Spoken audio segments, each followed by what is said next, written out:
Jeigu tikite, kad yra Dievas, dabar jums reikia pasirinkti teisingą religiją, nes Dievas yra tobulas, taigi jis nepaliktų savo žmonių nežinioje, reiškia turi egzistuoti kokia nors Dievo valios apraiška, kurią galima sekti. Jūs paklausite, argi pasaulyje nėra tūkstančiai religijų, kaip žinoti, kuri yra teisinga? 5 didžiausios pasaulyje religijos yra krikščionybė, islamas, hinduizmas, budizmas ir sikizmas. Prie jų dar galima pridėti judaizmą ir gnosticizmą.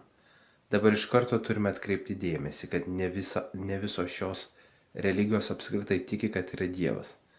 Hinduizmas, budizmas ir sikizmas, taip pat ir daugelis mažesnių etninių pagoniškų tikėjimų netiki vienu dievu, bet tiki, kad yra daug dievų, kas prieštarauja Dievo prigimčiai, nes Dievas pagal apibrėžimą yra tobuliausias ir galingiausias kūrėjas, kokį tik įmanoma įsivaizduoti. Taip pat jis neturi ribų. Tuo tarpu politeistiniai dievai yra riboti ir netobuli, taigi jie net negali pretenduoti į Dievo statusą. Taigi budizmas, sikizmas, hinduizmas, taip pat visos mažos pagoniškos religijos atkrenta. Jeigu religija nėra pasiekusi jokio rimtesnio pasaulinio dominavimo, reiškia ji nebus teisinga, nes nėra logiška, kad Dievas atsiskleistų tik vienai kokiai nors mažai žmonių grupiai, kuri po to net nesugebėtų tos religijos išplatinti. Toliau einame prie gnosticizmo. Gnosticizmas yra religija, kuri sako, kad fizinis pasaulis yra blogas, jį sukūrė Demūras, blogas dievas, kuris materialiame pasaulyje kalino žmonių sielas. Todėl žmonės turi išsivaduoti iš realaus pasaulio ir sukurti utopiją. Taip susijungdami su tikruoju dievu, kuris anot jų sukūrė žmogaus sielą.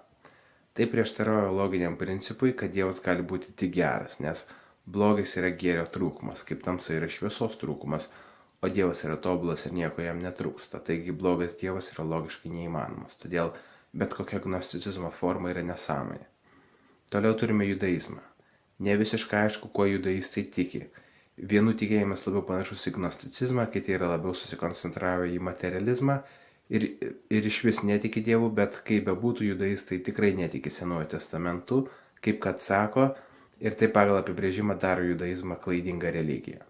Žydai yra pati nesėkmingiausia žmonių grupė pasaulyje, jie buvo išmesti iš įvairių pasaulio šalių 10 kartų, buvo persekiojami ir nekenčiami, tai rodo, kad jų santykis su Dievu tikrai yra prastas. Todėl lieka tik krikščionybė ir islamas.